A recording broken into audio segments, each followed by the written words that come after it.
Hello everyone, today we are discuss about Birhor tribes. और हम इसके पहले कुछ जनजातियों के बारे में पिछले वीडियो में डिस्कस किया था और हमने जाना था कि क्या है, कैसी प्रकृति है, रहन सहन, खान पान, जीवन यापन, इन सभी को हम एग्ज़ाम पॉइंट ऑफ व्यू से इम्पोर्टेंट जो कंटेंट्स थे उसको हमने डिस्कस किया था। और आज हम बिरहोर जनजाति के बारे में डिस्कस करने जा रहे हैं और समझने का प्रयास करते हैं कि इनकी क्या जीवन शैली है, आर्थिक गतिविधियाँ, सामाजिक गतिविधियाँ कैसी हैं और ये कैसे रहते हैं, धार्मिक क्रियाएं कैसी हैं इनकी, इन सभी को समझने का प्रयास करेंगे। तो आइए समझते हैं। यह जनजाति एक घुमक्कड़ प्रकार की जनजाति है जो नगर से नगर घूमकर नहीं चलती, बल्कि यह जंगलों से दूसरे जंगल में, अर्थात एक जंगल से दूसरे जंगल में यह जाती है, घूमती है और उसी प्रकार निवास करती है। तो यह इस प्रकार की इसकी जीवन शैली क्या है, घुमक्कड़ प्रकार की है। और यह मुख्य रूप से भारत में झारखंड, पश्चिम बंगाल और छत्तीसगढ़ क्षेत्र में निवास करती हैं और मोस्टली यह झारखंड में निवास करने वाली जनजाति हैं। जो भारत में इनकी आबादी देखें तो लगभग 10,000 के आसपास हैं। यह बहुत अधिक नहीं है और इनकी आर्थिक गतिविधियां जंगल से जुड़े होने के कारण यह जंगल पर ही निर्भर हैं। जंगल में यह शिकार का काम करते हैं, जंगलों में ही यह कंदमूल की सामग्री इकट्ठा करते हैं और इनके खान पान की शैली जो है वह जंगलों पर ही निर्भर हैं। जंगल में शिकार यह मुख्य रूप से बंदर को करते हैं। खरगोश और बंदर ये मुख्य रूप से इसके शिकार के साधन हैं। यह जानवर हैं जिनका शिकार करके अपने भोज्य पदार्थ के रूप में यह उपयोग करते हैं। इनके पेय पदार्थ मदिरा हैं जो हंडियों से बने होती है, वही मुख्य रूप से इनको पेय के लिए उपयोग करते हैं।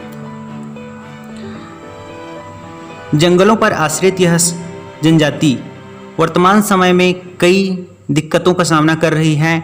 इनको प्रॉब्लम हो रहा है, कई समस्याओं का समस्या आ रहा है और इसमें सबसे बड़ी समस्या है कि जंगलों की कटाई। वर्तमान समय में जिस दर से जंगलों की कटाई हो रही है उस दर से इनकी दूरी बनती जा रही है जंगलों से। जैसे आप ऐसे समझिए कि जंगलों में जो जानवर आते थे, जिनका शिकार करते थे और इन्हीं शिकार करने के बाद ये जनजाति अपना रहन सहन, अपना भोजन पर आश्रित थी। अब ऐसा समय आ गया है कि इन्हें 2 दिन 3 दिन तक भी इनको किसी जानवर का शिकार नहीं हो पाता है, अर्थात जानवर नहीं मिल पाते हैं और ये शिकार नहीं कर पाते हैं। पहले जंगल में जाल बिछा दिया जाता था और शिकार कर लेते थे और 1-2 घंटे में ही इनको शिकार मिल जाते थे और ये अपना भोजन ग्रहण करते थे। लेकिन जंगलों की कटाई के बाद ये अपने भोजन पदार्थ के लिए अन्य गतिविधि को अपना रहे हैं और इनका मुख्य पेशा रस्सी बनाने का कार्य है, जो चौप या बहुनिया जैसे वृक्षों की छाल से रस्सी बनाने का कार्य करती हैं। लेकिन वर्तमान समय में यह कृषि मजदूरी का कार्य भी करने लगे हैं। ये मुख्य रूप से पत्तों से बने घरों में निवास करते हैं और हालांकि सरकार इनके स्थायी घर बनाने के लिए बसावट का काम कर रही है। और यह जनजाति साक्षरता के दृष्टि से देखें तो यह 15% इनकी साक्षरता दर है, जो कि बहुत ही कम है।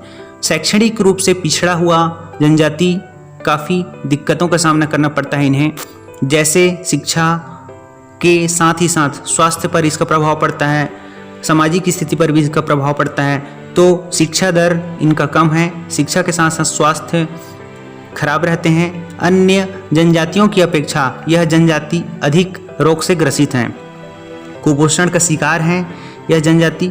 और इसके साथ ही साथ यह स्वयं इलाज करते हैं। जड़ी बूटियों का इन्हें व्यापक ज्ञान है।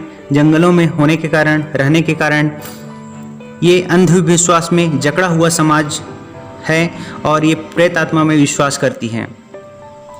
इनकी धार्मिक क्रियाओं को देखें तो यह प्रकृति पूजा पर निर्भर हैं। यह पूर्वजों की पूजा करते हैं, जीवात्मा में विश्वास करती है और इनके देवता है उसे कहते हैं हड़गोंग। क्या कहते हैं इसे? हड़गोंग। हड़गोंग ये मुख्य रूप से इनके देवता हैं और इन्हीं पर यह धार्मिक क्रियाओं का जो क्रियान्वयन होता है उसको संपन्न करते हैं। इनका मुख्य पेय पदार्थ मदिरा है जो हंडियों से बनी हुई होती है। तो जो हंडियों से बनी हुई मदिरा है उसी का इसका सेवन करते हैं पेय पदार्थ के रूप में। अब समझते हैं कि क्या भारत सरकार या स्टेट गवर्नमेंट इसके ऊपर कुछ ध्यान दे रही है या नहीं। देखिए, कई ऐसे मुद्दे होते हैं जो सरकारी स्तर पर, यह निम्न स्तर पर सरकार की जो योजनाएं होती हैं वो निम्न स्तर तक नहीं पहुंच पाती। ऐसे ही ये पिछड़े समाज होने के कारण अपने अधिकारों का क्या नहीं कर पाती है, उपयोग नहीं कर पाती है। तो ऐसे में सरकार भी यहाँ तक पहुँचने का कार्य कर रही है। हालांकि कई कार्यों योजनाओं को इनका क्रियान्वयन किया जा रहा है। शिक्षा के लिए व्यावसायिक केंद्र स्थापित किए जा रहे हैं। निःशुल्क किताब बच्चों को दिया जाता है शैक्षणिक क्षेत्र में, और दोपहर को भोजन भी दिलाया जाता है निःशुल्क रूप से। ड्रेस आदि की व्यवस्था की जा रही है और इनके लिए आवासीय घरों का भी स्थापना किया जा रहा है, जो कि सरकार के लिए एक अच्छा प्रयास है और इस पर कार्य कर रही है। इनमें सबसे बड़ी समस्या वर्तमान समय में देखें तो पलायन में वृद्धि हो रही है।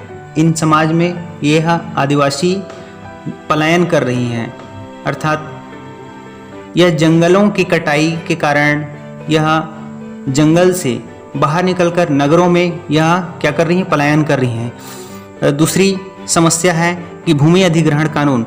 इनका मानना है कि भूमि अधिग्रहण कानून से ये इनको परेशानी है और इसके कारण उन्हें दिक्कतों का सामना करना पड़ रहा है और इसलिए इनके पलायन में वृद्धि देखी गई है कुछ समय पहले से। तो ऐसे कई कारण हैं जिनका दिक्कतों का सामना करना पड़ रहा है इन्हें। और वर्तमान समय में यह फिर भी देखें तो बिरहोर आदिवासी जंगलों से जुड़ी हुई है। इनके ज्ञान को, व्यापक ज्ञान को, जड़ी बूटी से संबंधित व्यापक ज्ञान को हमें सीखना चाहिए और सरकार को इस पर ध्यान देना चाहिए। इनके ज्ञान को उपयोग करके इनका स्किल को पहचानने की ज़रूरत है और जिसे उपयोग में लाना जरूरी है। तो यह प्रकृति से जुड़ी हुई जनजाति हमारे धरोहर हैं और इसको सहेज कर रखना चाहिए। इस पर भी सरकार को और हमें जागरूक होना चाहिए और इन्हें आगे बढ़ने में हमें प्रेरित करना चाहिए। तो इतना ही था आज के वीडियो में, इतना ही। Thank you so much.